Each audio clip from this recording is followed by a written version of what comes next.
past few years, we've heard the term free agents and been told we would all need to become one in order to succeed. The recent economic structures have helped to promote this concept as reality. Where do we get the tools to take control of our career path in the present and future? Welcome to The Career Confidant with your host, Marie Zimenoff. Marie and her guest experts are here to provide you with the tools you need to move forward and achieve your career goals. Now, here is Marie Zimenoff. Hello, and welcome to The Career Confidant. In this new year, a New Year show, and everybody is all abuzz about their New Year's resolutions. And of course, we know the problem with New Year's resolutions is that more than 80% of them people don't end up following through with. And why does this happen? We're going to talk about that a little bit today, but mostly we're going to talk about some of the tips and tricks that you can use to achieve your goals this year if you have something that you'd like to achieve. And 4 years ago, it's hard to believe now that, maybe 5 years ago, 5 years ago, I did my first show on this radio channel on this topic with a guest who talked about the difference between intentions and goals and resolutions. And it was an awesome show. So I'm going to post the link to that show around this week as well. If you're listening to this show, you can go back and find that show from January 14th, 2014. Seems like ages ago. How's that even possible? But if you want some more on this topic, go back and listen to that show because it was really great. And the differences between intentions, goals, resolutions, and how we can make all of those work for us with my colleague, Chuck Hancock, who is a counselor, and really powerful stuff. Today, let's talk a little bit more about how you can make these resolutions work for you. And I'm going to talk about that in a framework of goals, because really goals are what we achieve. Resolutions, part of the challenge with a resolution is that oftentimes they're kind of undefined. Is it a goal? Is it a vision? Is it aspirational? What is it that we're talking about when we talk about a resolution? And what does that look like? Most of the time it's pretty undefined. So I would encourage you to forego perhaps the resolutions and instead think about setting goals. And the idea behind any goal really is that you have a desire. You have the desire to make a change, to do something different. There's a vision of some different future state. Unfortunately, a lot of times when we're setting a goal, that's kind of where the goal setting ends. We have this vision of future state. I'm going to lose 20 pounds. I'm going to change my job. I want to be doing more of this, less of that. Whatever it is, we have this vision and we confuse that vision with a goal. They're not the same. A goal has some kind of action plan to get to it and has some specificity, if that's the right word, around it. So when I think about a goal, I'm a big fan of action or process-based goals, not of outcome-based goals. What you really need, of course, is both. So I'm going to lose 20 pounds and I've got some vision around that. I can feel how good it's going to feel, whatever vision exercise I want to do around it. But then I also need the action plan to get there. I need milestones. I need the pieces, the details that make up that long-term goal. Otherwise, what happens is I set this goal, I'm going to lose 20 pounds, I'm going to feel great. And even if I've told myself I'm going to lose 20 pounds by 2 weeks from now, 2 months from now, whatever is my goal, if I don't have action plans and milestones and ways to check in on that, what happens is that I wake up tomorrow and I haven't lost 20 pounds, so I get defeated, I feel frustrated, and most of the time I stop taking those actions. Whereas when we set those action-based goals, then tomorrow I can say, yes, I took that action yesterday. yes, I achieved that yesterday. I did that step yesterday, and it gives me that momentum to keep moving forward. So in weight loss, that might be, I'm going to track my calories every day, or I'm going to put my food into this food app every day. And they've actually shown that the best way to maintain your weight, to control your weight, is to write down what you eat every single day. That doesn't mean that you necessarily have to track your calories, because most of us can kind of assume that if we've eaten 3 pieces of pizza and 2 pieces of cake and drank a soda, we know that we're over our calorie limit, right? You don't have to necessarily track the calories, but the best way to maintain your weight is to write down what you do every day. And that's because then it becomes that process-based goal. Every day I'm checking in on it. Every day I'm thinking about the inputs that I'm putting in that are causing the bad output. Weighing yourself, not the best, because then you're just seeing the best, the output, which you have control over, but not as much control over as you do the inputs that you put in, right? So when we think about this and whatever goal you've set for yourself for the year, what are the process-based goals that you can set? What are the actions you want to take every day? And how can you make those the bigger part of your focus, the bigger part of your goal, your resolution, and tracking that every day instead of being focused on the outcome? So when we think about the change process and how change works, I want to talk a little bit about Prochaska's stages of change. And this is the idea that there's a process to change and that we can kind of follow through the process of change and think about where we are and how we can use this to move ourselves forward. If you're thinking about change, congratulations, you're already well into the process, because of course the first few phases of change are just thinking about what we want to do. So the first stage here is pre-contemplation, where we're resisting change. So this might be your person who smokes, that doesn't even want to consider that there's anything wrong with it, that can pull up the wonderful data that shows you there's nothing wrong with it, right? They just will never even have the thought cross their mind that there's something wrong with smoking, and that's your pre-contemplation. Contemplation is where they're starting to think that something might be wrong with smoking, in their own mind, not because anyone else is telling them, but in their own mind. Preparation is building that plan. What are you going to do next? Action, of course, is actually doing the change, changing our behavior.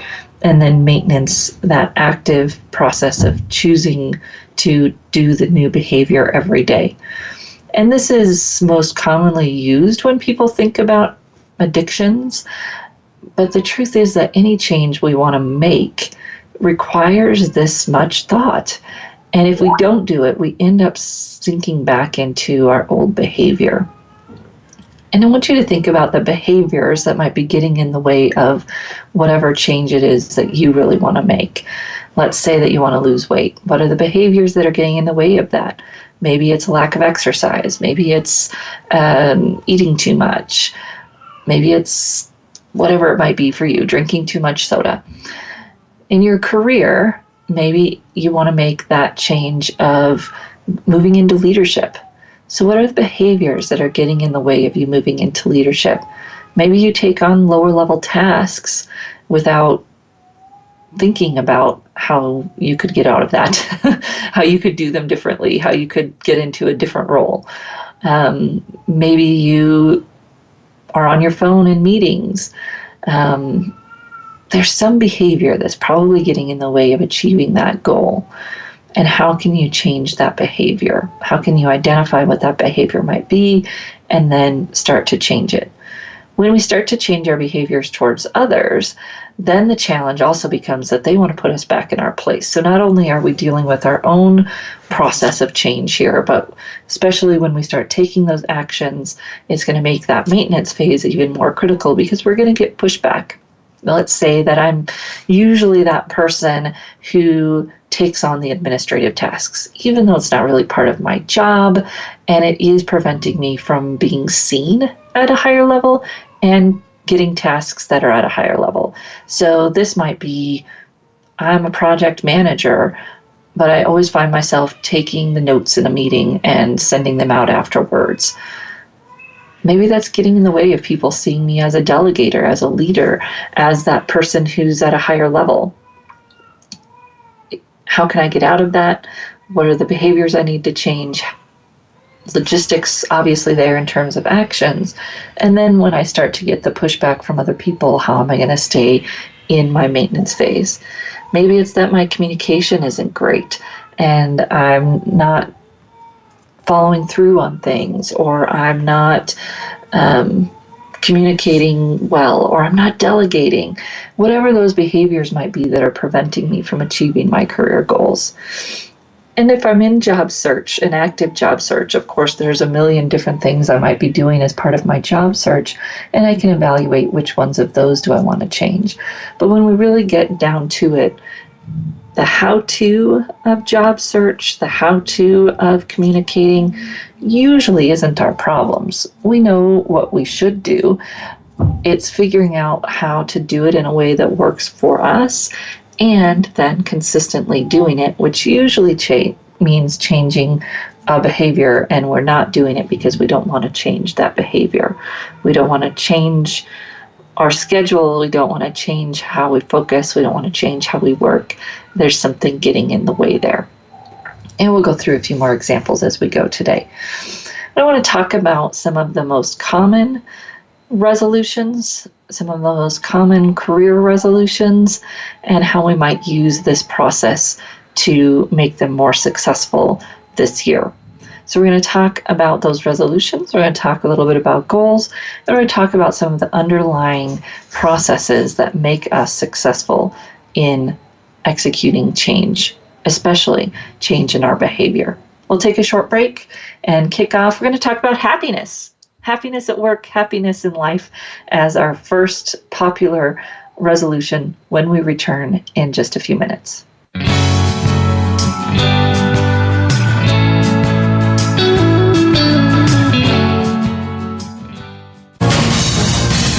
Voice America Business Network, the bottom line in business.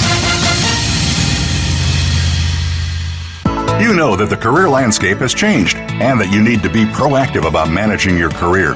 You can have the foresight, skills, and confidence you need to take charge of your career and seize opportunities. A strategic advantage and career expert, Marie Zimenoff has helped thousands of leaders like you get focused, get found, and get hired. Visit getcareersmart.com to find out more. That's getcareersmart.com or call 800-521-2080 to schedule your complimentary consultation. You hear about it all the time. Compromises, destructive malware, major breaches. You can't turn on the news without hearing about the latest cyber event. Learn more about cybersecurity, how it has become one of the most significant threats to our national security, and the battle experts undergo every day on your behalf to protect you, your families, and your data. Task Force 7 Radio with host George Reedus is the voice of cybersecurity around the world. Tune in live every Monday at 8 p.m. Eastern Time, 5 p.m. Pacific on the Voice America Business Channel. Follow us on Twitter at VoiceAmericaTRN. Get the lowdown on guests, new shows, and your favorites. That's VoiceAmericaTRN. From the boardroom to you, Voice America Business Network.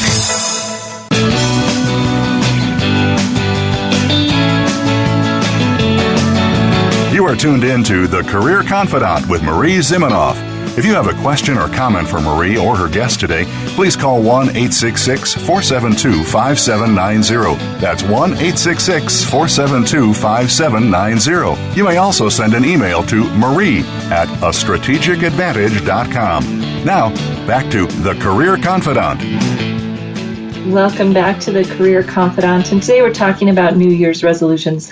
And one of the most common ones that I hear has to do somewhat in some way with happiness or satisfaction. I want to find a new job so I'm happier. I want to lose weight so I'm happier. I want to do this so I'm happier. I want to do that so I'm happier.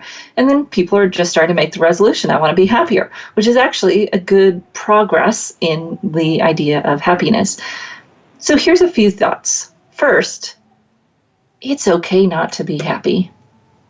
It's all right. It's actually better for us if we experience all the range of emotions, right? This is Brené Brown's work is kind of building this up in our society in the last few years, that you actually can't experience happiness if you don't allow yourself to experience other emotions, sadness, grief. We in our society don't like other people to experience those things.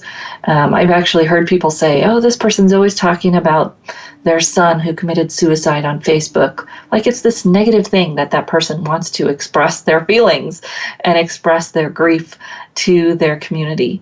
Maybe Facebook's not where you think they should do it, but it's okay for them to have that feeling. It's okay for them to express it. And the more we can be okay with us and with others expressing those feelings, actually the happier we can be. So if you want to be happier, there's some things we can do on that front, and it's not going to work to deny your other emotions to get there. And it's not going to work to deny when your basic needs aren't being met. My producer was telling me that you can hear my baby crying in the background, and that's basic need. The nanny's trying to get him to sleep, and he doesn't want to sleep, and that happens when we're at a certain point in life, although those of us who are older can't imagine a day when we cried about having to go to sleep. Right now, most of us would pay good money to have nap time in the middle of the day. If our basic needs are being met, sleep, food, we're more likely to be able to be happy. One of the basic needs that people don't necessarily think about, but it is a basic need, is the feeling of belonging. And for a lot of us, that's why we're unhappy, especially at work, but perhaps in our grander scheme of life as well, because we don't have a group of friends. Perhaps because we haven't taken the time to nurture those relationships and they've kind of fallen apart. Perhaps because we don't put any focus on them, and perhaps because technology is getting in the way. People are always big on that when they're talking about especially certain age groups. Whatever it is for you, if you're feeling like that sense of belonging, that fairly basic need of sense of belonging might be getting in the way of your happiness, start there. Reconnect. Go see friends. Have lunch. Go out after work with those people who really matter, not just the people who you're trying to build relationships with for work stuff, although that is part of it too. But nurture those relationships. Nurture relationships at work with people you really want to connect with and build relationships with, and reconnect and make time for your relationships outside of work. There's a lot of data and a lot of talk going on right now that validates that this is probably at the core for a lot of us around our sense of unhappiness. We're not meeting that basic need because a lot of us don't think about it in that way. And our core family, our spouse or significant other and kids can't fill that for us. So if we're working and family and that's it, we may be missing out on that sense of belonging. How can we get more of that at work? How can we get more of that outside of work to really build up our community and our sense of happiness? The next step here is that happiness at some level is also a choice. We choose every day what to focus on, and we choose really whether or not we want to be happy. Are we going to be focusing on those things that make us happy? Or are we going to be focusing on that thing that's getting in our way of being happy? Where you focus and how you focus makes a big difference in your level of happiness. This doesn't mean that we don't pay attention to the things that aren't working for us, and we try to be happy all the time. But it does mean that we get to choose, I'm going to be unhappy about this, I'm going to grieve, I'm going to cry, I'm going to be angry, whatever it is that feeling needs to happen. And then we can choose when we move on and move into something else. It doesn't mean that feeling goes away, especially if we're grieving or have something serious going on, but we can also choose to enjoy the next part of our life, the next moment in our day, and move forward with that. One of the excellent kind of actions that you can take in the action phase of change here, if you're wanting to be happier and to change your behavior, if you find you tend to focus on the negative and you tend to be unhappy on a regular basis, an action that you can take is gratitude. We did a whole show on gratitude a few weeks ago, but it's really just that idea of appreciating things throughout the day. Putting it in your calendar, writing it down, doing a journal, whatever it might be, to help you focus on those things that you're grateful for instead of focusing on the things that you're unhappy about. Gratitude can also go hand in hand with being more in the present moment. So being grateful for things when they happen, as they happen, instead of thinking about the past so much or thinking about the future. We tend to get stuck in past or future mode depending on our personality. And being grateful, having gratitude, and helping build a gratitude practice that's focused on the present.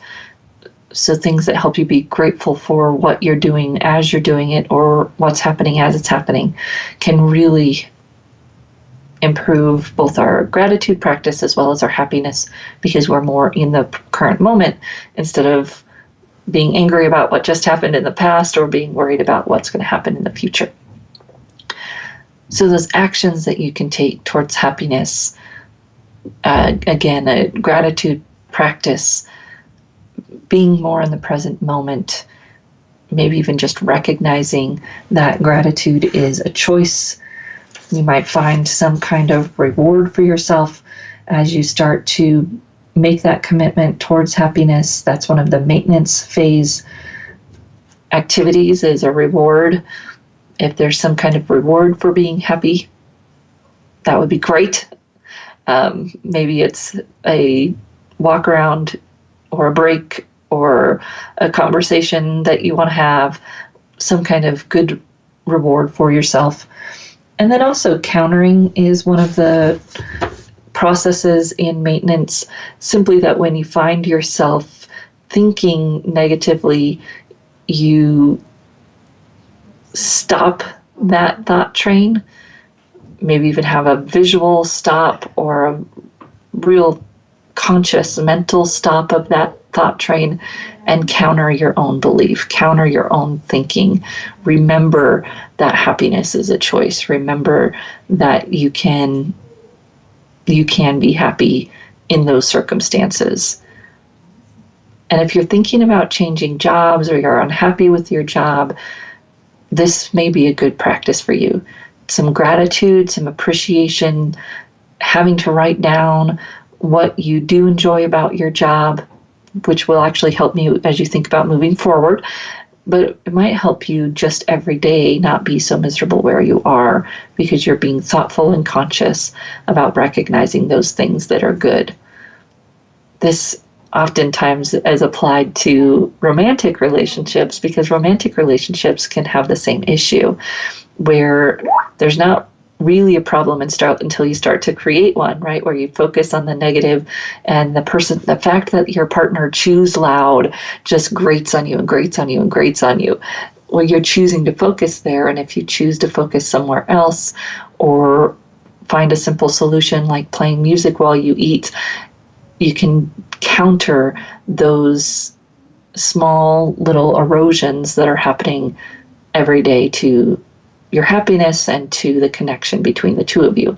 You can apply the same thing to work.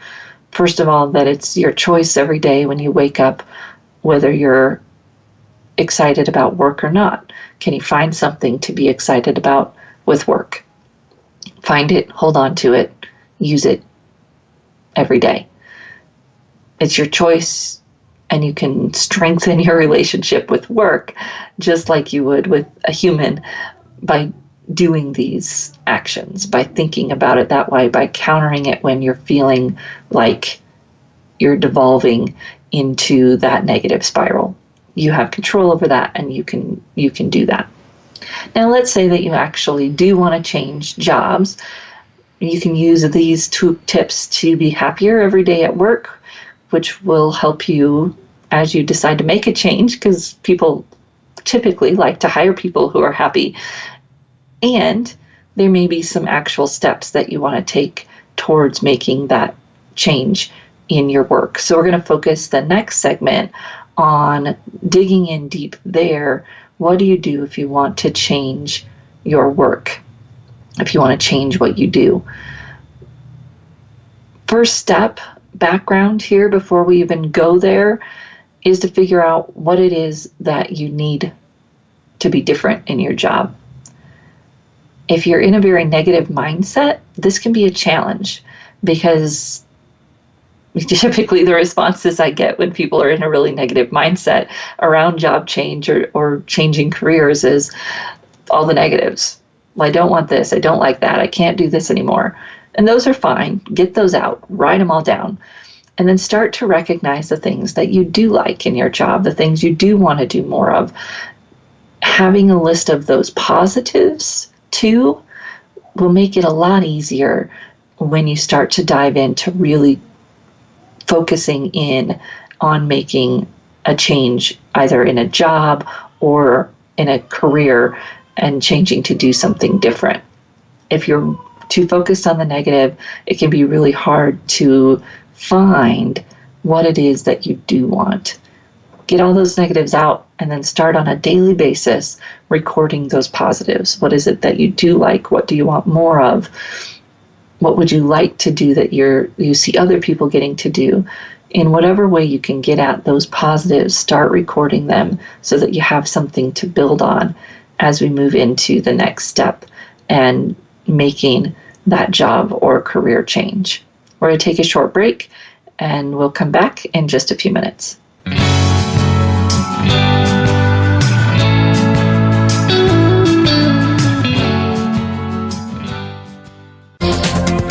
The business community's first choice in Internet Talk Radio. Voice America Business Network. You know that the career landscape has changed and that you need to be proactive about managing your career. You can have the foresight, skills, and confidence you need to take charge of your career and seize opportunities. A strategic advantage and career expert, Marie Zimenoff has helped thousands of leaders like you get focused, get found, and get hired. Visit getcareersmart.com to find out more. That's getcareersmart.com or call 800-521-2080 to schedule your complimentary consultation. Today we live in a truly global environment. Business can more easily be conducted now in almost any part of the world. How do you, as a business owner or professional, navigate the ever-changing business landscape? Tune in to Leadership Beyond Borders with host Kimberly J. Lewis. With a worldwide resource of guests, you'll find out what opportunities and challenges surround diverse and virtual organizations. Listen live every Tuesday at 3 p.m. U.S. Pacific Time on the Voice America Business Channel. Have you tapped your full potential as a leader? Sometimes you have to go a little deeper and connect with your inner force. Join host Angela King as she invites you to discover something that already lies within you and helps you become a better leader. Your most important connection is the one you have with yourself. It's time to connect, ignite, and rise. It's time for Inner Force. Tune in live every Tuesday at 1 p.m. Pacific Time and 4 p.m. Eastern Time on the Voice America Business Channel. Think you've seen everything there is to see in online television? Let us surprise you. Visit voiceamerica.tv today for sports, health, business, and more on demand 24/7. Voice America Business Network. The bottom line in business.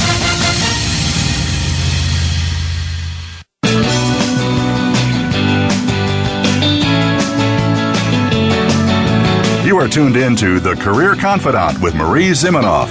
If you have a question or comment for Marie or her guest today, please call 1-866-472-5790. That's 1-866-472-5790. You may also send an email to marie@astrategicadvantage.com. Now, back to The Career Confidant. Welcome back to The Career Confidant, and today we're talking about some of the more common New Year's resolutions and how you can make them more successful for yourself. So we talked about happiness and some ways that you can implement more happiness. That might not be the right phrase, but the way you can get more happiness in your work, in your world, wherever it is that might be your goal. And now we're going to move into talking about career or job change. Interestingly here, a lot of people think that they are ready for a job or career change, but they're actually more in that contemplation stage.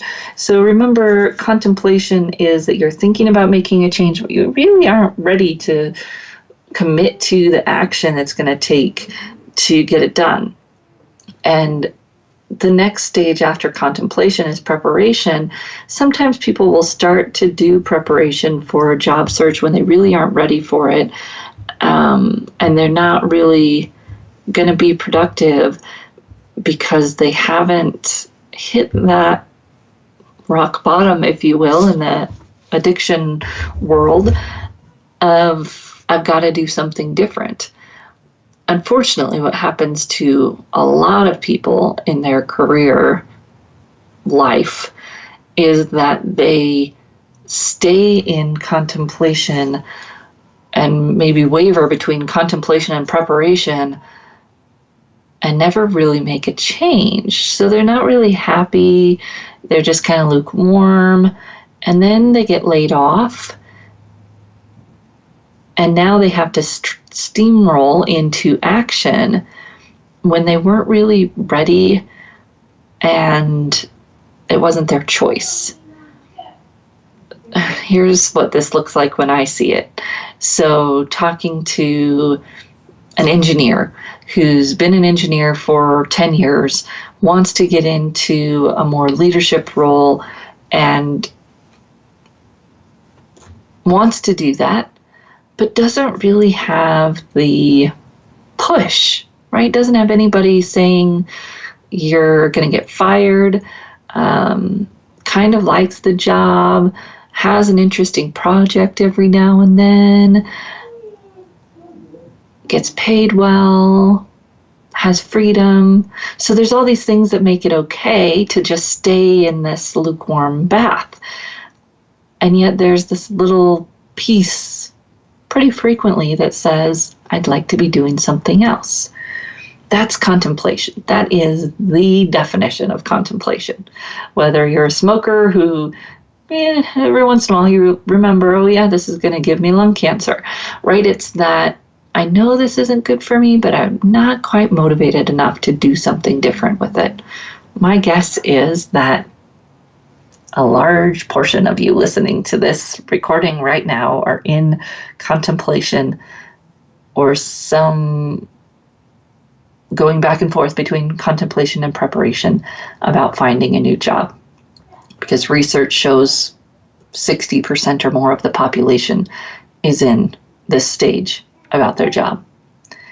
So if you want to move yourself from contemplation to preparation, here are some ways that you might do that. First, kind of combined here, a few of these: conscious raising and emotional arousal. So you can build a really powerful vision about the positive things that will be in the next job. So really think about, this is what I'd get to do. Write it down. Make a vision board. Write it out.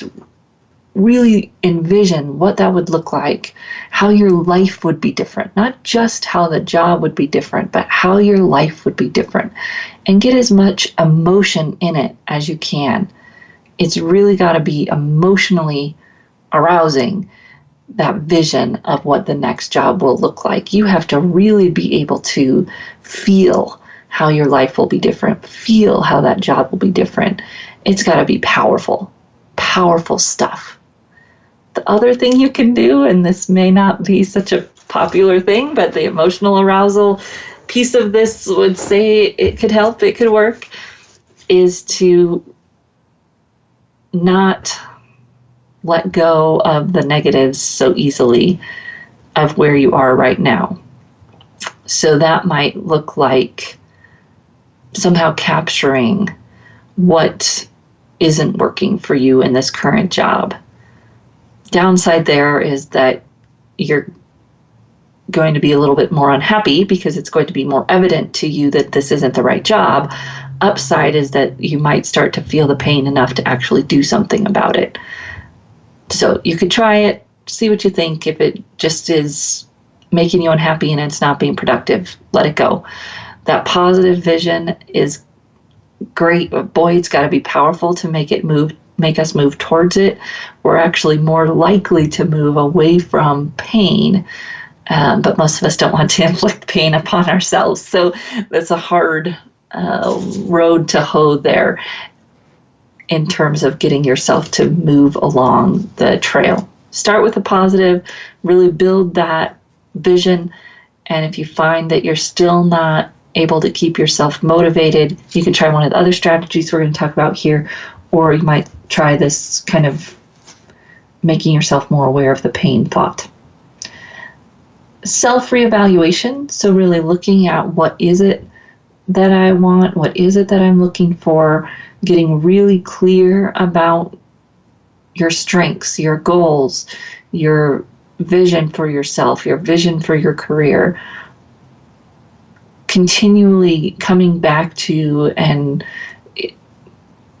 being reminded of those self-evaluation pieces can also help you keep your momentum and be clear about where you are and where you're headed.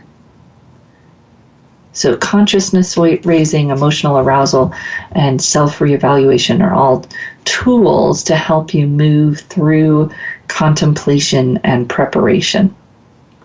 Once you're into preparation, of course you have the nuts and bolts of a job search or career change, right? Your focus, what do you want to do? What skills do you want to use? Where do you want to work?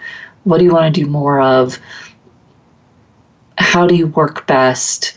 What types of environments do you want to work in? There's a lot to uncover in that preparation stage if you're going to make a job search or career change. That is the how-to, but then there's the emotional piece that goes along with it, and that's the piece that gets most people stuck. Building a vision, yeah, great, I can do that, I can think about it, but actually stepping out and networking or applying to jobs or applying to jobs online might be easy, but that's not getting me anywhere. It feels productive, but I'm really not in the action stage if those are the only actions that I'm taking, because those actions are such low risk, low reward, and I know that I'm doing it because it's just making me feel like I'm taking action when really I'm not taking that much action. When you start to take real actions towards your job search, when you start to reach out and network, when you start to apply online, don't make the rewards too big for that, but little rewards for that are okay. When you really start to research companies, make strategic networking connections, ask for strategic introductions, when you really start to push yourself out of your comfort zone into your job search, doing the research, doing the networking, making the stretch connections, then start to use the change processes that help you keep that momentum. Once you're in action, your rewards, your countering. So if you find yourself backsliding or talking yourself out of networking or talking yourself out of reaching out to that contact, counter that. Nothing in your job search is going to happen unless you take those actions. It's not going to happen by magic. No one's going to come and recruit you away, especially if you've been thinking about this and kind of poking at it for a while. No one's going to come and recruit you away and magically whisk you away to that new job. No one is going to do it for you. Applying to a position every now and then online is not going to fix it. So when you start to eke back into those practices of being small, of thinking small, of only applying online, counter those beliefs for yourself. Write it down. Write down that those don't work. Remind yourself that you have to do the tough stuff. You have to do networking. You have to reach out, make connections at the companies you want to work with, strengthen connections at the companies you want to work with. You have to do the work. And when you start to slip or feel yourself self-slipping, counter those beliefs, counter those thoughts, and then reward yourself when you step out and take the actions you know you need to take. Environment control, so they talk about this obviously in weight loss, right? If you've lost a lot of weight and you're trying to maintain that weight, you don't keep things around that are going to get you in trouble. If you're an alcoholic and you've gotten out of alcohol, you don't keep that around. You don't go to the bar. You don't hang around those people. In job change, environment control might look a little bit different. It might be building some consistency with new environments that encourage you to get out of your shell. I don't usually recommend that people go to cocktail networking events and etc. Those aren't necessarily the best places to network for a job change. But if you find that going to those reminds you to network, reminds you to get out of your shell, then they may be a good opportunity. What environments help remind you to do things differently? And then, of course, the helping relationships. Once you started taking new actions towards job change, it's not going to happen right away. You could be doing everything right, and it still isn't going to happen right away. You could be taking all the right actions for your job search, and it still isn't going to happen right away. I talked to a colleague before the holidays who's working with a client who's doing everything right, taking all the right actions. She's networking, she's making strategic connections, she's researching companies, making more strategic connections. She's doing everything right, and it hasn't resulted in a job yet. That doesn't necessarily mean that she needs to do something different. It may just be that she needs to keep doing that until something clicks. Sure, she can reevaluate. She can make sure she's taking the right actions. She can look at it if there's different ways she can do the things that she's doing in a little bit different way. But when it comes right down to it, she just needs to keep taking those same actions. The same way that we need to eat healthy every day to maintain our weight loss, the same way we need to not drink every day to not lapse out of alcoholism, right? The same thing is true with our careers and career changes that we want to make. We just don't think about it that way. So you might be doing everything right, and you're still going to figure out ways to do it consistently until the change happens that you want to see happen. What relationships are going to help you do that? Is there a mentor? Is there a coach? Who's going to help keep you on track so that you can continue to do the things we know you need to do to get where you want to go in your career? We're going to take a short break, and when we come back, close this up, tie a ribbon around it, talk about one last common resolution, and we will end the show. So we'll see you back here in just a few minutes.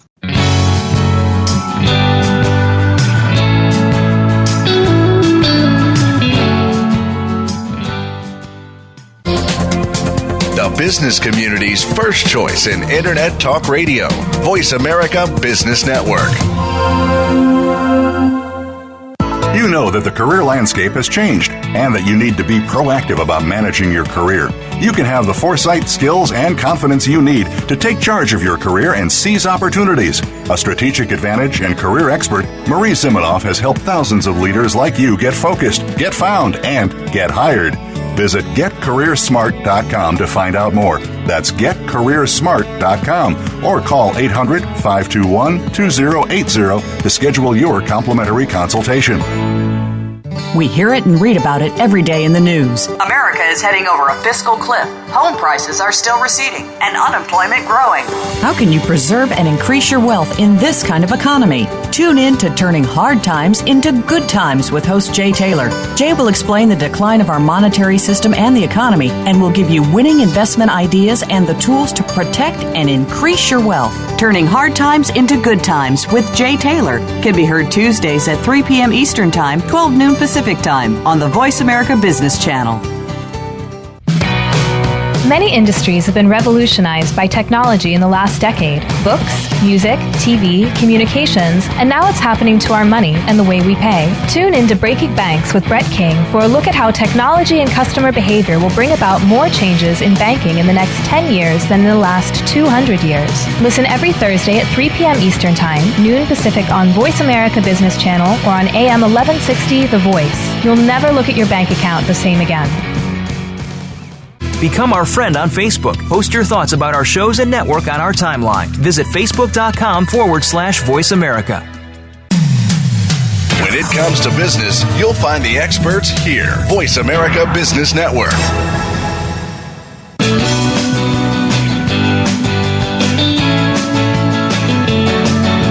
You are tuned in to The Career Confidant with Marie Zimenoff. If you have a question or comment for Marie or her guest today, please call 1-866-472-5790. That's 1-866-472-5790. You may also send an email to marie@astrategicadvantage.com. Now, back to The Career Confidant. Welcome back to the Career Confidant, and today we've been talking about resolutions, but really how can we turn those into goals? And we spent some time tackling two of the more perhaps obtuse ones that I hear around happiness and around changing jobs or changing careers. A lot of the other resolutions that I'm seeing and hearing are good because they're actually more action-based. So develop new skills, learn more, ask for a raise. Those are all action-based already, which is great. That's what's going to make them more successful. Then you can kind of operationalize them in terms of get more specific. When do you want to do it? How do you want to do it? Get your language. Make an action plan. But at least those are already more specific to begin with. This is going to make them more successful. You've probably heard of SMART goals: specific, measurable, actionable, realistic, time-bound. If you have something that you feel like is a pretty actionable resolution, apply those to it, and you'll be well on your way to actually making it happen because you can create that plan. Some of the other good ones that I've seen, take chances or take more risks, or get out of your comfort zone, whatever you want to call it. So you're going to have to put some more specifics around that. It's a good thought. What does that look like? How do you want to do it? One of the other more kind of foundational ones that I see people talking about in a roundabout way, but I'm just going to say it flat out here, is get better at relationships. Some I've seen say be a better leader or improve your communications or be a better networker. It's really about relationships, and we don't tend to take enough time to focus on relationships. Sometimes it's because we don't know how, especially if we're introverted, right? We raise our little hands. We don't know how to talk to people. We don't know how to have the conversation when it's not awkward.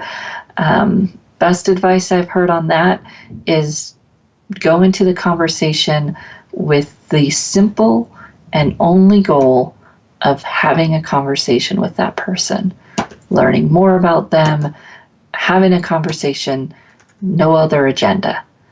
That might sound counterintuitive because you think, that's going to be awkward because there's not an agenda. Most of the time, conversations are awkward because there is an agenda, right? If you're really wanting to build a relationship, it can't be about an agenda. It's got to be about relationship, wanting to get to know that person, wanting to understand who they are, how how they became to be what they are, whatever it is that you can think about in terms of going into a conversation without an agenda. It might feel awkward at first, but try it and see what you think. Sit down and really look at your quote-unquote network, personal and professional. Who are the people that you need to reconnect with? Those people that you love to hang out with, but for some reason you just haven't done it in a while. Your friends, even extended family. Reach out to them. Set a lunch date. Set a play date. Set a drink date. Whatever it is. Focus on those relationships. Cultivate those relationships. Set some specific processes and actions around it. Get a list. This is my personal network I want to reconnect with. This is my professional network I want to reconnect with. These are some people that I want to get introductions to. Start with the personal, professional that you already know. Nurture those relationships. And then ask those folks to make the connections to the people that you want to get to know. Do it systematically and yet authentically and with the genuine goal, I guess, to connect, to build relationships, to get to know that person better. That alone will make you a better leader, especially, of course, if you're doing it internally. Connect to people, learn about them, communicate with them. You'll be a better leader. You might have other things you need to do also, but just doing that will get you set on that path. It will make you happier, and it will probably help your job search too. Relationships, really the basis of everything that is success in our life and in our career, and yet for some reason tend to fall to the end of the to-do list on a regular basis.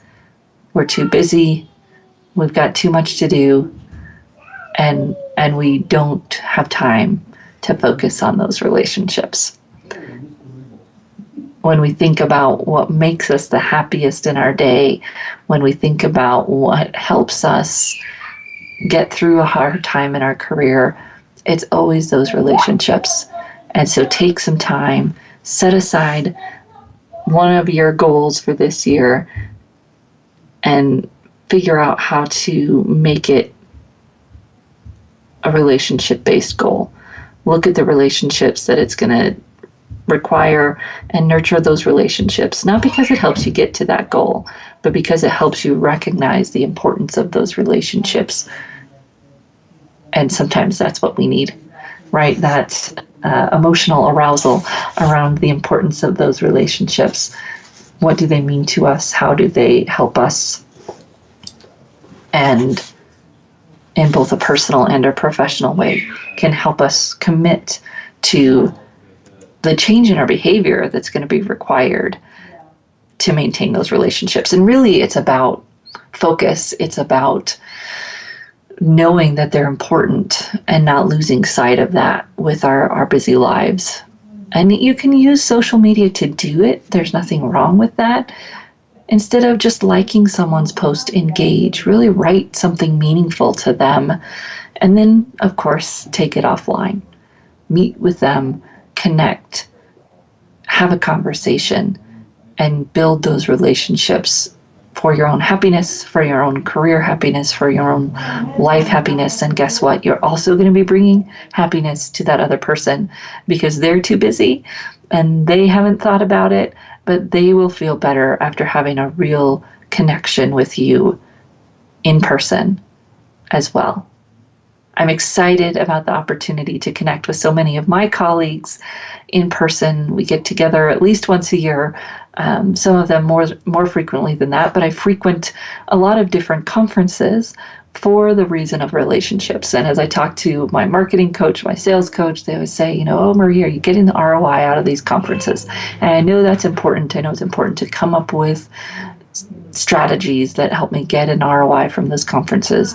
But a lot of it, especially for us solopreneurs or those who work remotely from home, is the opportunity to connect with people, to form and maintain real relationships where we can look forward to connecting with people on virtually in between, but then really get to see them in person every once a year and have that real relationship. So as you move forward into 2019, I hope that you'll stick with us here at Career Confidante. Tell us what you want to hear about, what you want to learn about, and what topics we can cover to better serve you. If you have guests that you'd recommend, or if you'd like to be a guest, feel free to reach out to us, and we'd love to help you keep your New Year's resolution, and maybe we can increase the percentage of those New Year's resolutions that are kept each year. We'll look forward to seeing you right back here again next week on the Career Confidante. And in the meantime, you can connect with me at Marie, M-A-R-I-E, at Career Thought Leaders. And we look forward to seeing you right back here again next week on the Career Confidante.